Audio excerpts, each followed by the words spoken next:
¿Es para tanto? Ni lado A ni lado B, el podcast que te habla del lado real de la digitalización. Un podcast de la oficina Acelera Pyme de COE Pyme Cantabria.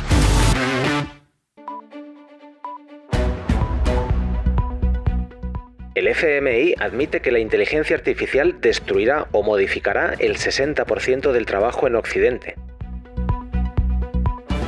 La inteligencia artificial será más importante que la electricidad o el fuego. Casi 3 de cada 10 empresas en España aumentan sus beneficios con la inversión en inteligencia artificial.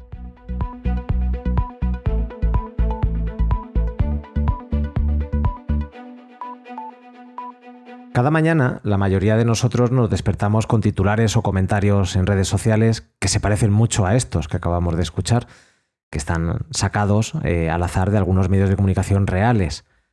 Pero, ¿cuántos de estos titulares están basados en la realidad y cuáles buscan llamar la atención? ¿Cuántos de estos beneficios son reales y aplicables para nuestras empresas? Hoy empezamos ¿Es para tanto? El podcast en el que te contamos el lado R de la digitalización, es decir, el lado real, el que nos afecta, en el que nos encontramos cada día al llegar a nuestras oficinas.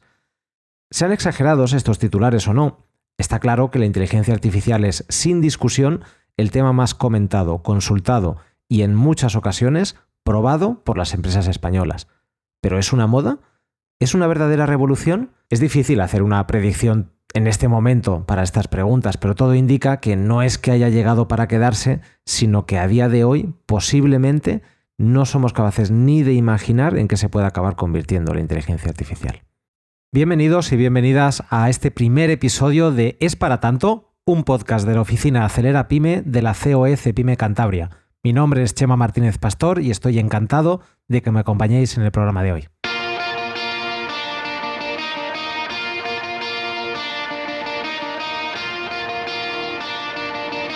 En el programa de hoy vamos a averiguar si la inteligencia artificial es para tanto o no. Tenemos para ello a dos expertos que han trabajado mucho y muy de cerca con esta tecnología. Nos van a ayudar a comprender la dimensión del uso de cerebros no humanos para tareas que casi siempre hemos venido haciendo nosotros, los sí humanos. Pero antes de deciros quién son, les hemos pedido a los dos que se describan con una condición, que no pueden hablarnos de su trabajo o de sus logros. Un hobby que me gusta es viajar y jugar con mi hijo. Me gusta analizar cómo el futuro va a cambiar y cómo empresas y seres humanos pueden beneficiar de diferentes cambios. Lasse Rouhiainen es, como podéis adivinar por su acento, finlandés. Afincado en España desde hace unos años, es un reconocido autor y ponente sobre Internet e inteligencia artificial. Y no es un recién llegado, ya que su primer libro sobre inteligencia artificial data de 2016. Hoy en día cuenta con 2 libros publicados sobre la temática y un tercero que se está cocinando a día de hoy. Bienvenido, Lasse. Gracias.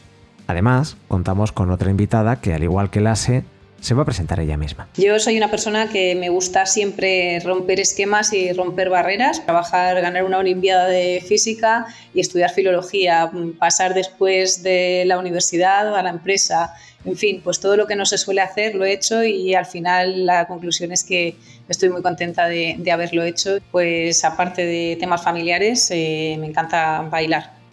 Es difícil escoger un hito en la carrera de Elena González Blanco García por el que empezar. Porque ella es doctora en Filología Hispánica, máster en Sistemas de Información, investigadora y docente en la Universidad de Harvard. Además, es la CEO y fundadora de CliBrain, una innovadora plataforma de inteligencia artificial generativa con modelos de lenguaje en español. Y por si fuera poco, ha sido escogida en 3 ocasiones entre las top 100 mujeres líderes de España. Además, se la considera una de las impulsoras de la inteligencia artificial en español. Bienvenida, Elena. Pues muchas gracias, Chema. Es un placer estar aquí hoy con vosotros.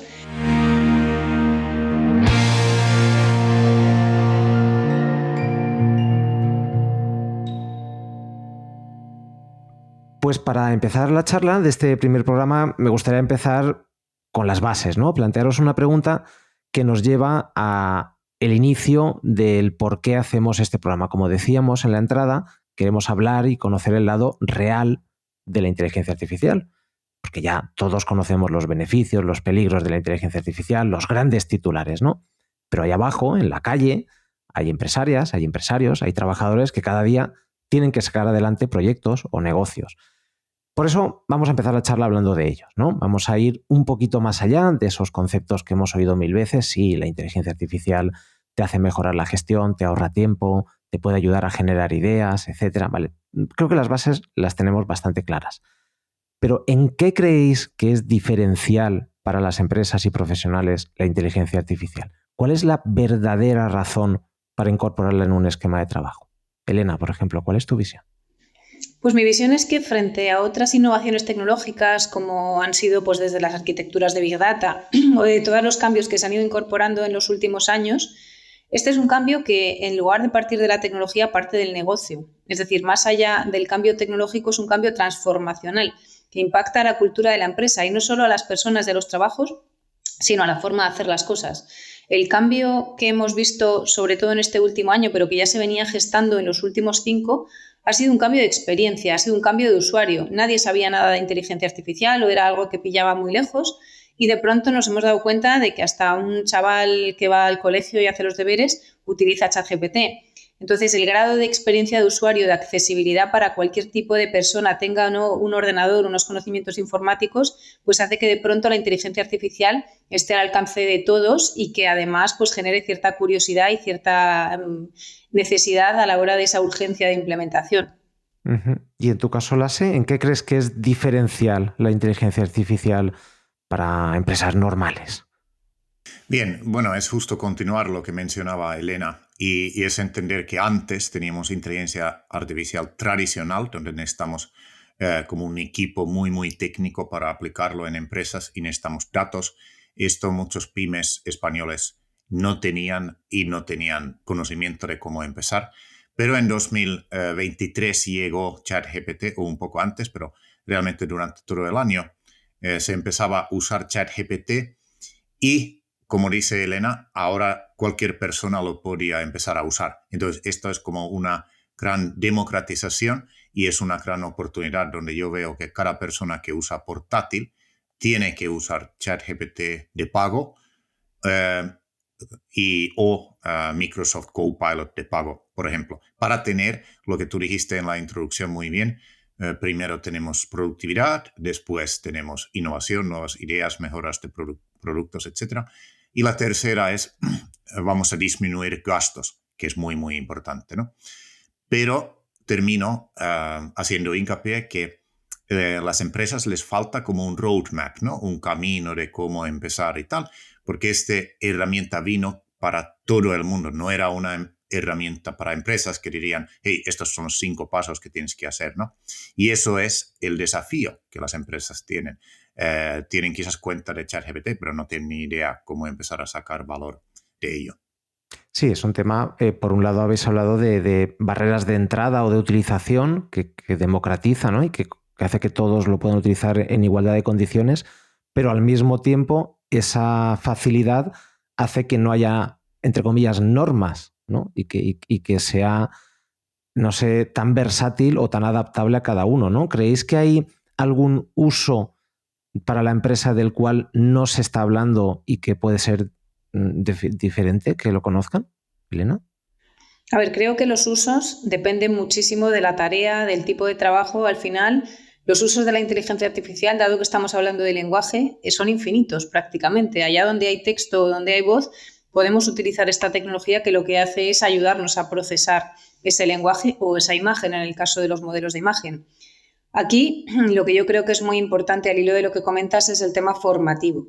Al final, lo que tenemos es una herramienta muy fácil de usar y muy poderosa, pero usarla bien no es tan sencillo y sobre todo porque hay que entender muy bien cómo busca, dónde encuentra la información, cuáles son las herramientas que tenemos en nuestras manos y no solamente a nivel de prompting, es decir, de las instrucciones que se le dan a un producto como ChatGPT, sino también a nivel de cómo se construye esta inteligencia artificial dentro de las propias empresas. Aquí lo interesante no es usar un modelo genérico o una herramienta entrenada con conocimiento general, sino la oportunidad que tenemos de adaptar los contenidos de la propia empresa, de nuestra propia disciplina, a la inteligencia artificial y darle lo que se le llama como contexto. Es decir, un modelo general es como si fuera un chaval de bachillerato que tiene un conocimiento de todas las materias en genérico, pero no ha profundizado en muchas. Si queremos convertirlo en un abogado, tendremos que darle unos documentos legales para que pueda preguntar sobre ellos. Entonces, este es el reto en el cual no solamente intervienen equipos técnicos, sino que necesitamos que esas personas que trabajan en los negocios, que tienen un conocimiento específico, como comentaba, pues de ese sector legal en el caso del abogado o de ese sector de seguros en el caso de la aseguradora, pues vuelquen su conocimiento para que esta inteligencia artificial aprenda o tenga ese contexto delante a la hora de responder y ese uso sea el uso efectivo para la finalidad que se requiere. Y ese es el gran reto, cómo enseñar a los usuarios y a las personas de negocio a configurar esta inteligencia artificial, porque ese es el uso que será el bueno. Si usamos modelos genéricos, pues las respuestas serán vagas. Entonces, la frustración por parte del usuario será más grande, ¿no? Entonces, lo importante aquí es un tema formativo que empieza desde todas las áreas y que, desde luego, tiene impacto en todos los negocios y en todas las etapas. ¿Crees, Lasse, por tanto, en tu experiencia como formador principalmente, que puede llegar a diferenciarse bien un uso profesional y un uso personal, lúdico o recreativo de la inteligencia artificial? Porque parece que ahora mismo están a veces un poco mezclados, ¿no? Sí, totalmente. Entonces, hay como, podemos decir que en España, por ejemplo, puedes pensar que hay como 3 niveles de usar estas herramientas como ChatGPT o Copilot, donde la mayoría de empresas, justo hace 2 días tenía una charla y pregunté cuántos usan ChatGPT o Copilot y muchos levantaron mano, pero el uso es eso como que hazme mi discurso o mejora este email y tal. Entonces, hacemos muy pocas cosas mientras hay un montón de casos de uso. Y preguntaste como cuál es la diferencia. Es como entender un poco que es realmente lo mismo que contratas, por ejemplo, 10 trabajadores nuevos, ¿no? Pero en este caso no tienes que pagar y nunca quejan, etc. Pero, como dijo Elena, es muy importante darles contexto porque no saben nada si no. Pueden dar respuestas increíbles, pero si somos muy flojos a dar contexto, muy malas respuestas. Entonces es lo mismo que un trabajador que te va a trabajar en un proyecto, por ejemplo, planificar una reunión con un cliente muy, muy importante. Si dices que, bueno, planifica, entonces ¿cómo va a ser un trabajador? Pues mal. Pero si dices, investiga, piensa desde el punto de vista de este cliente, cuáles son sus frustraciones y sus retos, cómo nuestra empresa y nuestra propuesta puede mejorar y ayudar en este caso, etcétera, etcétera. Entonces, esa preparación va a ser alucinante y increíble, ¿no? Bien, entonces todo esto que he dicho es como un nuevo escenario donde hay que empezar a utilizar estas herramientas como si fueran nuestros trabajadores y termino diciendo que no, por ejemplo, cuando hemos usado Google durante los últimos 20 años, buscamos una cosa y ya está. Nunca podemos decir como Google, no me gustó eso, como que mejórame. O podemos usar otra palabra clave, pero no es lo mismo. Pero en ChatGPT o en estas herramientas, tú le dices, no me gustó o estaba bien tu respuesta, pero intenta hacerlo un poco más detallado, pensar cuáles son los retos de nuestro cliente antes de esta reunión para que podamos prepararnos mejor. En otras palabras, como es ChatGPT, tenemos que chatear y quedar ahí hablando y insistiendo para coger los mejores insights y conocimientos de esta herramienta, ¿no? Pero esto es un poco la diferencia. Me parece muy interesante una cosa que has introducido y que quería explorar un poco. Habéis hablado los dos de contexto, de hacer una especie de formación inicial a una inteligencia artificial antes de adaptarla a los usos de la empresa.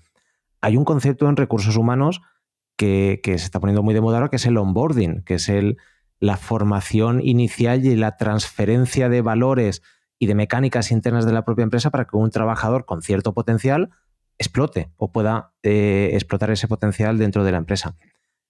Hay algo parecido, ¿no?, con la inteligencia artificial. Al final hay que pensar en esto como la incorporación de un talento, que tienes que contarle quién eres tú, ¿no? Sí, en ese sentido, lo que hay que entender también es que la inteligencia artificial se compone de varias piezas. Es decir, Se habla mucho de modelos de lenguaje, del LLMs, es un término que ha saltado a la fama y que quizás también se abusa mucho de él, porque lo que tenemos que entender es que no solo depende todo de ese modelo de lenguaje. Es decir, por poner un ejemplo y por dar ese contexto general. La empresa que ahora mismo es más famosa en este ámbito es OpenAI. OpenAI ha creado varios modelos de lenguaje. De hecho, pues sus primeros modelos ellos existen desde hace ya más de 13 años y sus primeros modelos arrancaron con los Transformers a final de 2018. Cuando esto llega a la fama es cuando surge GPT-3 en noviembre de 2022 y estos modelos han estado en la base de un producto que es ChatGPT, que es lo que es de todos conocido, ¿no? Tenemos que entender la diferencia entre el modelo, que es la tecnología que hay detrás, y el producto, que es la interfaz de usuario que consumimos. Pero no solamente nos quedamos aquí. Cuando hablamos de que hay que entrenar los modelos y que hay que darles contexto, de lo que nos estamos refiriendo es que para montar una inteligencia artificial necesitamos una plataforma con varias piezas. Una es ese modelo, que es la inteligencia, esa forma de pensar, aunque a mí personalmente no me gusta decir que las máquinas piensan y razonan, porque al final ni piensan ni razonan, hacen operaciones matemáticas que se componen de matrices, vectores y análisis probabilísticos que te dicen cuál es la palabra más probable, así que nada parecido a la mente humana en cuanto al razonamiento. Pero aquí lo importante es saber que ese modelo es una pieza más que puede o tiene que contestar sobre una serie de datos, y esos datos son el contexto. Esos datos se meten en una especie de base de datos vectorial y al modelo se le pregunta sobre esa información. Y eso es lo que hace que un modelo no alucine, no se invente las cosas o no las coja de los datos que ya tenía en sus propios entrenamientos con trillones de datos. Mucha información. ¿Qué es lo que pasa cuando ese modelo en esos datos con los que ha sido entrenado no tiene cierta información? Pues que ese modelo se puede reentrenar, lo que se llama fine tuning, es decir, se le puede dar al modelo una capa más de conocimiento para que el modelo se aprenda ese conocimiento y no solamente lo tenga como contexto. Es como si una persona, en lugar de estar delante de una biblioteca, que sería su contexto, pues se leyera el libro en voz alta y luego lo volviera a dejar en la estantería, o que cogiera el libro y se lo aprendiese. Bueno, pues esa es la diferencia entre el contexto y el entrenamiento o el fine tuning de esos modelos. Desde un punto de vista práctico, entrenar un modelo, fine-tunear un modelo es muchísimo más caro desde el punto de vista computacional y desde el punto de vista también del hardware que se requiere y el costo también que tiene. Entonces, en muchos de los casos no tiene sentido cada vez que se va a hacer una tarea específica hacer ese entrenamiento. En la mayor parte de las veces, dándole el contexto a un modelo, podemos, por ejemplo, montar un chatbot, un producto final que me resuelva una serie de preguntas frecuentes para un banco o para un ayuntamiento. Y esto es relativamente fácil de resolver. Otra cosa es que estemos hablando de dominios como el ámbito legal, que requiere ya pues, un conocimiento específico que para poder crear un abogado digital haya que entrenar a ese modelo con el conocimiento que un licenciado en Derecho debería saber. Y esa es la diferencia. Entendido. En tu caso, Lasse, impartes talleres, como decíamos, en empresas para que empresas y profesionales dentro de ellas aprendan a sacar el máximo partido de la inteligencia artificial. ¿Cuáles son las dudas más frecuentes? ¿Qué te encuentras? ¿Estamos listos para usar esta tecnología? Bueno, es un poco lo que hemos hablado antes, que no hay unos pasos. O sea, empresarios van a una página donde pone ChatGPT y hay que chatear. Entonces yo entiendo que es complicado, ¿no? No hay que, hey, estos son los 5 pasos y así generas valor para tu empresa, ¿no? Entonces, una de las dudas es cómo yo puedo, como empresario, incluir esto en mi workflow o en mis tareas diarias, ¿no? Y una de las recomendaciones que yo hago es abres ChatGPT en 1, 2 o 3 ventanas y simplemente cualquier cosa que hagas intentas pensar cómo se podría hacer de forma más rápida o mejor con esta herramienta. Y luego simplemente haces formación o aprendes varias cosas. Por ejemplo, el hecho que no, como empresa, es como todo, que no tienes que poner todos los datos tuyos confidenciales a estas herramientas, etcétera, etcétera, ¿no? Pero yo diría que lo más importante es como que los empresarios tendrán su primer como quick win, que quiere decir que ellos con sus propios ojos vean que, wow, esto es increíble. Entonces cuento un ejemplo de una empresa que vende un producto muy específico. En España se compra un montón, pero ellos lo importan desde España a bueno, quizás lo puedo decir, es turrón, ¿no? De Alicante. Entonces lo llevan a Miami. Y entonces yo le dije que habéis usado ChatGPT para ayudar en esto. Y dije, no, no se sabe nada de eso. Entonces intentamos y la persona estaba alucinada de cómo ChatGPT podía crear mensajes perfectos para una empresa que lleva turrón desde Alicante a los consumidores en Miami. Y sabía crear los mensajes de marketing muy bien para ese público. Entonces, eso para ella era como, vale, suficiente, he visto que esto es increíble y ahora lo voy a usar para otros usos. Y los empresarios necesitan este tipo de logros donde vemos que, wow, esto realmente ayuda. La creatividad ayuda, finalmente. Sí. Correcto. Y tú, Elena, en tu caso, ahora me gustaría profundizar, Lasse, porque tienes mucha experiencia y seguro que nos puedes contar algún caso curioso más. ¿Qué usos innovadores, diferentes o remarcables has encontrado para la empresa de la inteligencia artificial?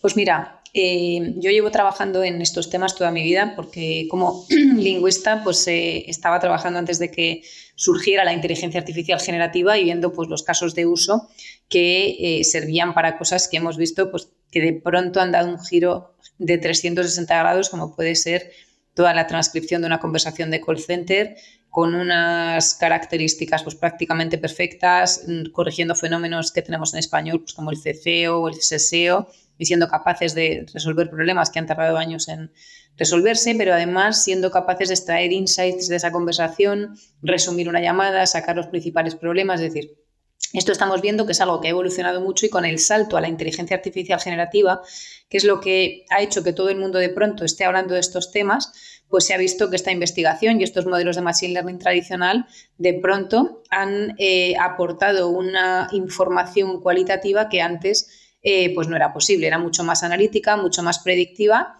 y ha abierto puertas a fenómenos, como comentaba Lasse, como la creatividad. Entonces, ¿cuáles son esos casos de uso? ¿Cuáles son esos ejemplos donde esto realmente marca el valor diferencial? Pues mira, fundamentalmente son aquellos en los que interviene gran cantidad de información de datos no estructurados. ¿A qué me refiero con esto? Pues la inteligencia artificial tradicional, los modelos de Machine Learning que se llevan ya unos años aplicando, eran capaces, por ejemplo, de hacer una predicción de precios en función de una serie de datos en los que había un histórico y cuanto más completo o más cantidad, mejor.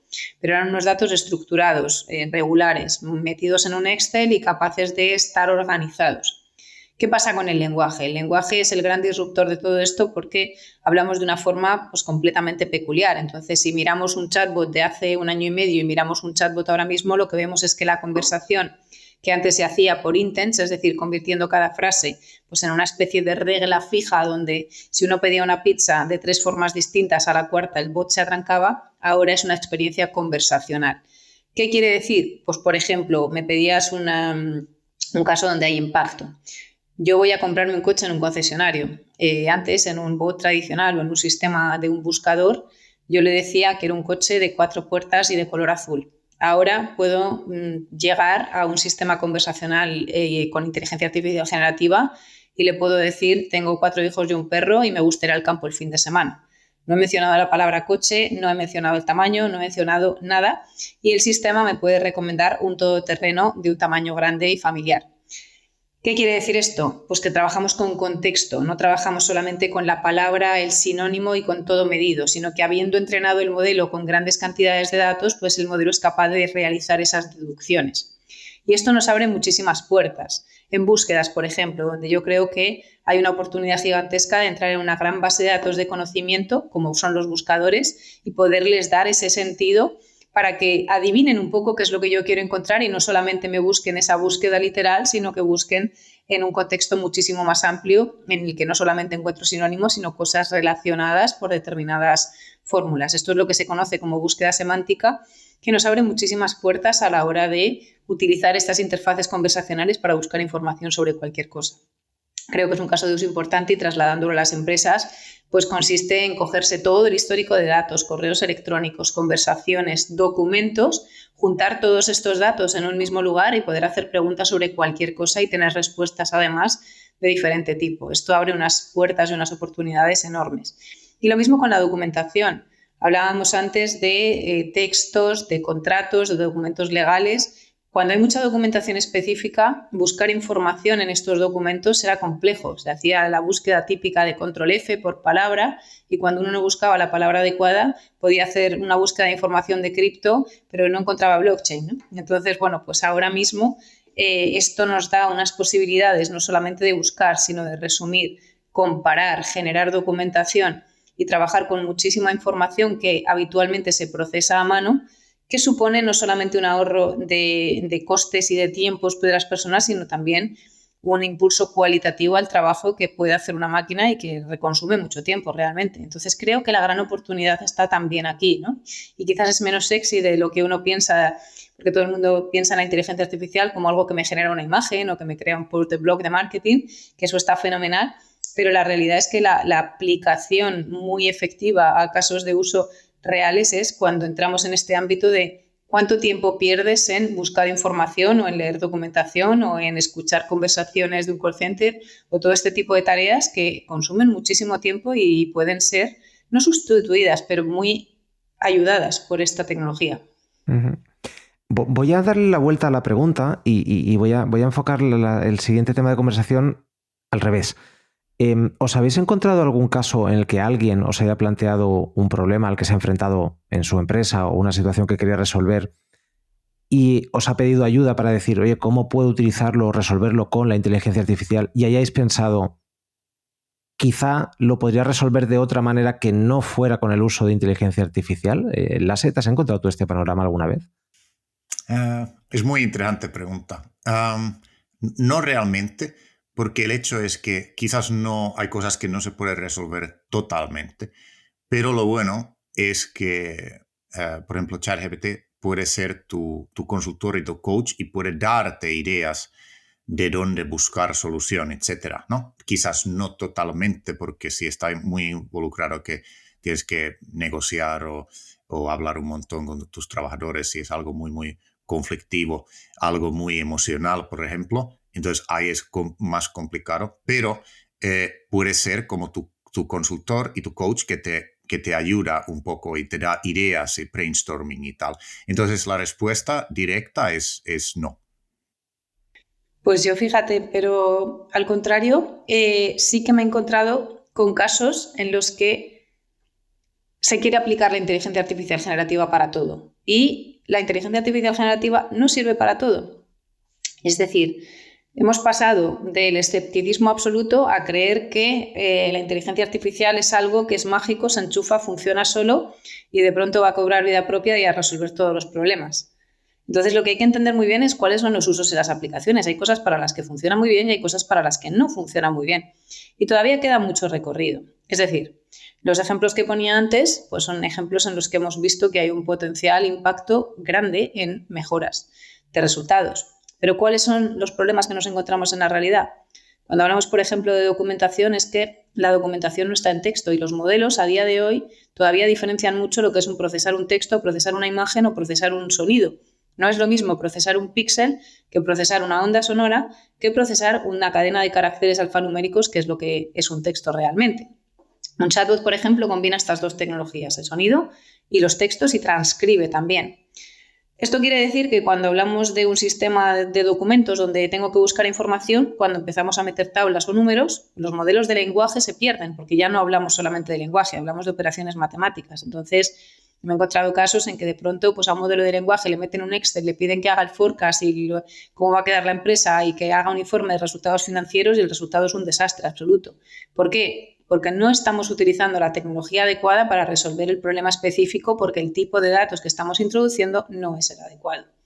Entonces, aquí hay una primera lección y es: hay que saber muy bien con qué tipo de tecnología y con qué tipo de modelo se quiere resolver un determinado problema y cuál es la fuente de datos que estamos utilizando, así como con qué datos ha sido entrenado el modelo.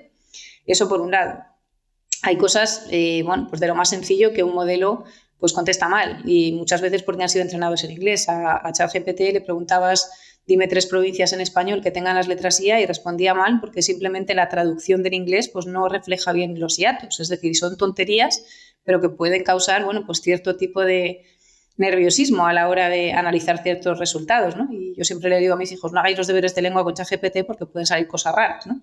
En fin, hay que saber un poco dónde están esas limitaciones, pero sobre todo creo que hay cosas que funcionan muy bien con inteligencia artificial tradicional y no necesariamente con generativa. O sea, ahora como se ha puesto de moda, pretendemos meter la generativa en todo. Pero lo que comentaba antes, por ejemplo, de sistemas predictivos de daños en industria o en maquinaria, bueno, pues con modelos tradicionales esto sigue funcionando muy bien.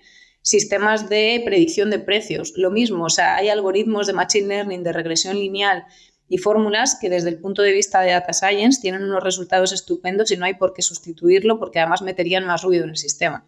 Entonces creo que es importante entender muy bien de qué tipo de datos estamos hablando, qué problema queremos resolver y con qué tipo de tecnología lo podemos resolver mejor, porque si no podemos encontrarnos con resultados que puedan ser poco satisfactorios y lleguemos a esa frustración de la inteligencia artificial no funciona tan bien como decía. Sí, y si puedo añadir solo en eso, que era muy interesante lo que dijo Elena, yo estaba pensando desde el punto de vista de recomendaciones en formato escrita, pero es justo como ella comentaba, que cuando usamos los otros formatos, por ejemplo, claro, hay un montón de cosas que funcionan muy mal, por ejemplo, generación de imágenes y poner textos en las imágenes todavía va muy mal y es una cosa que luego añadimos con otras herramientas. Estamos ahora grabando esto en enero 2024. Es muy probable que viene ChatGPT 5 que genera vídeos. Entonces, cuando viene la generación de vídeos, y ya hay otras herramientas que lo hacen, pero claro, eso es nuevo formato, muy, muy complejo para esto, y los primeros vídeos van a ser muy malos. Dentro de 3, 4 años ya estamos aburridos y cualquiera hace vídeos increíbles, ¿no? Entonces, hay que dar tiempo para estas nuevas cosas. O lo que dijo Elena, muy interesante, y muy pocas empresas usan esto en la versión de pago, donde puedes subir, por ejemplo, Excel y pedir que te lo modifica Excel y te lo da modificado y mejor. Esto también, como son 2 pasos, primero tiene que analizar Excel, luego tiene que cambiar Excel y luego te lo tiene que quitar. Es muchos pasos y muchas veces no me funciona, pero lo digo otra vez o le digo, paso 1, analiza esto, paso 2, haz esto y esto y tal. Pero, por ejemplo, ese tipo de cosas son interesantísimos donde en futuro podemos dar nuestro PowerPoint, nuestro documento Word y tal, y simplemente decir a la herramienta, añade aquí algo, mejóralo, analízalo desde el punto de vista de mi cliente y añades y luego me das una versión mejorada. Entonces, ese tipo de aplicaciones son muy interesantes, pero obviamente ahora mismo estamos en primera fase de eso y todavía no funciona bien o no funciona perfectamente. Sí, al final es una evolución y tenemos que superar esa barrera de que los primeros que se acerquen a la tecnología van a obtener resultados que no son los óptimos, pero necesitamos que se ruede, ¿no? Vamos a volver un poco, para ir cerrando, a los modelos de lenguaje, ¿no? Me gustaría, Elena, que contases vuestra experiencia y sobre todo desde ClickBrain habéis hecho una gran labor, estáis trabajando mucho en adaptar, como decías, los modelos de lenguaje al español para que efectivamente sea útil. ¿Nos puedes hablar un poco de cómo es de importante este entrenamiento en español hacia los sistemas generativos? Pues sí, a ver, en tecnología del lenguaje en general siempre los líderes pues, han sido los sistemas angloparlantes, es decir, las mayores librerías, los mayores papers, la investigación, pues siempre se ha desarrollado principalmente en inglés y después en menor lugar en otros idiomas. Con los grandes modelos de lenguaje ha pasado lo mismo. Los grandes modelos de lenguaje están entrenados fundamentalmente con datos de Internet. En los datos que hay en Internet, pues solamente hay un 8% que es español. Y eso a pesar de que somos el segundo idioma más hablado del mundo con más de 600 millones de hispanohablantes. Es decir, estamos contando no solo España y Latinoamérica, sino también los 60 millones de hispanohablantes que hay en Estados Unidos. Es decir, tenemos un volumen muy, muy grande y, sin embargo, tenemos una tecnología en la que todavía queda mucho por hacer. O sea, tenemos más de 21 variantes en nuestra lengua y normalmente las máquinas pues tienen como mucho un español de España y un español latino estándar en que todas las variantes, como lo que comentábamos antes, fonéticas, el ceceo, el seseo, morfológicas, el vos, el usted, léxicas, pues todo lo que es el amigo versus el pana o palabras específicas de la industria en cada una de las variantes. Hasta toda la parte más semántica que es mucho más compleja desde el punto de vista de los modelos. Es decir, Al final el lenguaje es parte de esa impronta cultural en la que cosas como la ironía o el refrán o ese contexto histórico a la hora de interpretar frases como pueden aparecer en un juicio que es con la venia de su señoría, bueno, pues el modelo en inglés no lo tiene porque simplemente pertenece a otra tradición cultural. Entonces creo que aquí hay una asignatura todavía pendiente que va asociada a la lengua, a la cultura y a la historia de los países y que tendremos que dotar a los modelos de esta inteligencia con una cantidad de datos que no son solamente los datos volcados en la web, que obviamente pues hay muchísima información, pero todavía hay que afinarla, entrenarla un poco más, hacer lo que se llama el RLHF, el Reinforced Human Machine Learning, que es darle ese feedback a la máquina para que entienda que cuando yo digo ahora aquí y ahorita en México, pues igual tengo implicaciones distintas en este tipo de contexto. Entonces, ¿qué es lo que estamos haciendo o qué es lo que hay que hacer o hacia dónde se está evolucionando? Bueno, pues hemos pasado de un momento en el que se están creando grandísimos modelos con empresas como OpenAI, Anthropic, Cohere, Microsoft, Meta, es decir, Google, todas las grandes empresas tecnológicas están ahí, las startups que están formando parte de este ecosistema, que ya son gigantescas además, porque como decía al comienzo, entrenar modelos de este tipo es muy caro, requiere muchísima inversión en infraestructura y en datos. Bueno, pues se han dado cuenta de que no solamente es importante empezar desde cero con lo que se llaman modelos fundacionales, sino que además es fundamental el trabajar ya sobre bases de modelos y de datasets sobre los que se puede construir. Ahora mismo la tendencia no es a crear desde cero, sino a utilizar las piezas que ya se van liberando para poder avanzar sobre ellas. Entonces, bueno, nosotros mismos pues, empezamos trabajando sobre modelos que iban saliendo, salió Llama 2, hicimos un fine-tuning, lo que os explicaba antes, como un reentrenamiento partiendo de una capa que ya está entrenada para español. Sacó también hace poco Mistral un modelo, pues también hicimos ese fine-tuning y de todo lo que va saliendo vamos añadiendo esa capa para dotar ese modelo de esas capacidades que no tenían y así hacemos que la ciencia vaya avanzando, sobre todo cuando bueno, se están liberando bastantes modelos open source, es decir, que están libres de derechos y que se pueden utilizar para construir sobre ellos. Entonces, esto da unas perspectivas bastante interesantes. Otra de las tendencias que estamos viendo es que ahora mismo se está tendiendo a construir modelos más pequeños que resuelven tareas específicas. ¿Por qué? Porque al final el burro grande ande o no ande, hablando de refranes, pues no sirve para todo. Sirve para hacer consultas para búsquedas genéricas, pero si queremos resolver pues, determinados tipos de modelos de instrucciones, de sistemas conversacionales o de simplemente búsquedas en un documento de seguros, no necesitamos un modelo gigantesco, necesitamos un modelo más pequeño que esté entrenado con esos datos específicos, porque además eso será más barato, irá más rápido y tendrá mejores resultados.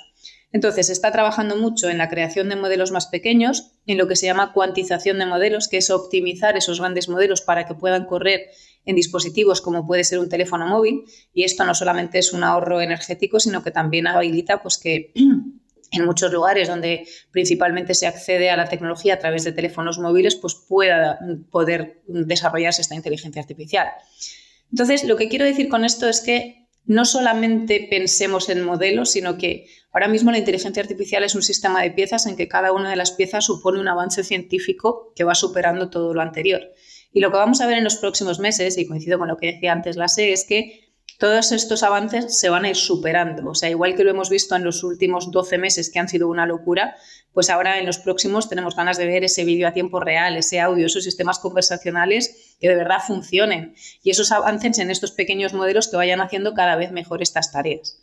Para mí ese es un poco donde tenemos que estar y sobre todo con una mente muy abierta desde el punto de vista de cuál es el foco. Y el foco tanto de las empresas como de los que estamos metidos en este mundo desarrollando inteligencia artificial es tenemos que estar a la última, tenemos que tener una aproximación científica al tema porque no nos podemos quedar atrás, pero hay que aprovechar también el trabajo que están haciendo otros para poder subirnos a hombros de gigantes, como decíamos, y continuar aportando en el ámbito que nos ocupa. Y sí, Lasse. Sí, no, muy interesantes reflexiones y solo para decir eso, que yo veo que, por ejemplo, antes una de las cosas para países en sí era lanzar su plan estratégico de IA, por ejemplo, ¿no? Y hay, mi país, Finlandia, era creo que tercero en el mundo y España era uno de los últimos en Europa.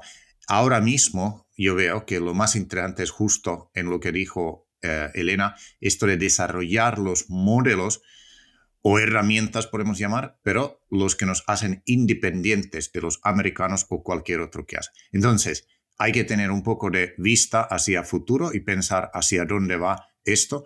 Y países que lo están haciendo de forma increíble son, por ejemplo, Dubái o Emiratos Árabes, que tienen su centro y han desarrollado sus propios modelos, tienen, bueno, todo. Y también, por ejemplo, Inglaterra, que va muy, muy bien, muy, muy avanzado comparando con países o otros países europeos, etc.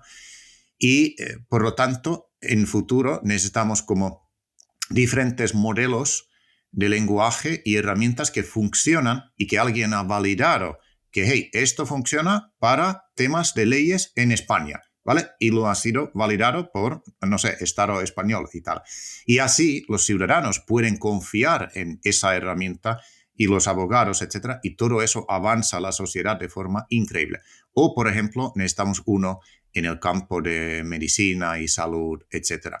Pero esto es como una cosa que espero que en España se podría más énfasis, y hay empresas como lo de Elena que pueden ayudar, pero es fundamental. En Finlandia, en mi país, se lanzó el primer modelo de lenguaje hace unos meses que se llama Porro, como reno en español, y ahora vendrán muchos otros, pero hay que entender que esto, como la tecnología va avanzando y hay mucho conocimiento aquí, no tenemos que estar aquí esperando como tontos y usando herramientas americanas y teniendo esa dependencia de todo, de seguridad, privacidad, todo, sino que hay que avanzar muy rápido y, por ejemplo, países como Indonesia, India, ya están creando su propio modelo que está adaptado para ellos y que los ciudadanos pueden utilizar. Entonces, misma perspectiva tendremos que tener aquí.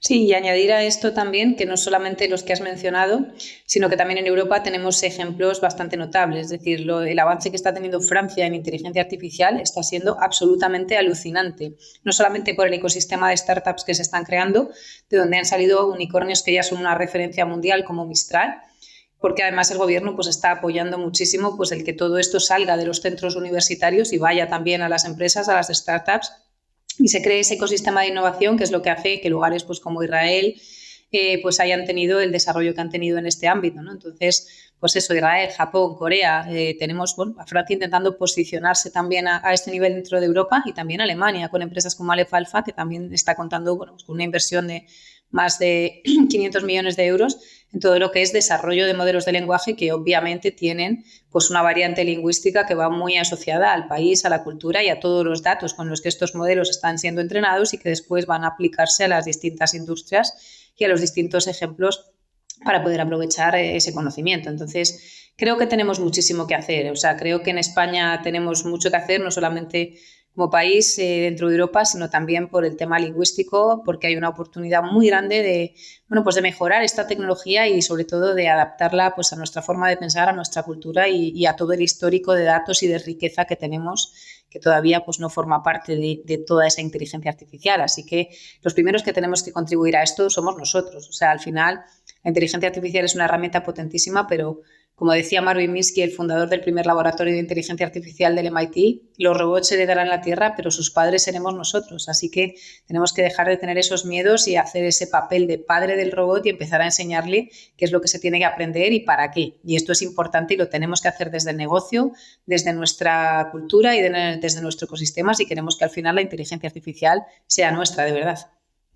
Qué bien, pues para cerrar esta interesante charla os voy a proponer una última pregunta, que es volver sobre el título de este episodio, ¿no? Me gustaría que lo respondierais cada uno con un sí o no, aunque me puedo imaginar la respuesta, y que me lo razonéis. Elena, ¿la inteligencia artificial es para tanto? Sí, y más allá. Estamos viendo solamente la punta del iceberg. La sé. ¿La inteligencia artificial es para tanto? Sí, y en siguientes años y meses vamos a ver como 3 cambios. Cambio número 1 es forma que trabajamos, que ya estamos viviendo eso. Cambio número 2 es cambio de procesos de negocios, que estamos poco a poco empezando a ver. Y el tercero, que todavía no está, pero va a llegar, es cambio en los modelos de negocio. Y eso es lo que tenemos que enfocar. Pues muchas gracias a los dos. Ha sido un verdadero lujo teneros como las personas con las que hemos estrenado este nuevo programa Es para tanto. De verdad, ha sido un placer todo lo que habéis compartido con nosotros. Muchas gracias, Elena, por estar aquí. Gracias a vosotros. Y muchas gracias, Lasse, por habernos acompañado. Gracias.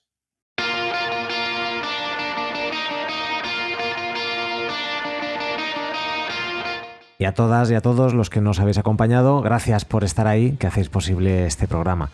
Como conclusión al programa de hoy, podemos decir que afortunadamente la inteligencia artificial no se va a quedar como una moda pasajera, pero es que tampoco va a ser el monstruo con el que nos devoremos a nosotros mismos. La inteligencia artificial y su uso como herramienta generativa es, como hemos visto, una herramienta práctica, accesible y muy potente que empresas de todos los tamaños tenemos a nuestra disposición. ¿La inteligencia artificial es para tanto? Pues querido amigo, querida amiga, que lo sea, depende también de ti. No olvides suscribirte a Es para tanto en tu canal de podcast favorito para descubrir más contenido. Nos puedes encontrar en Spotify, iVoox, Apple Podcast y también en el canal de YouTube de COE Cepime Cantabria. Te invito también a que conectes con nosotros en la página de LinkedIn de la oficina Acelera Pyme de COE Cepime Cantabria. Nos escuchamos en el próximo programa. Os deseo que tengáis un día fantástico y, como nos decía Elena hace un rato, y más allá.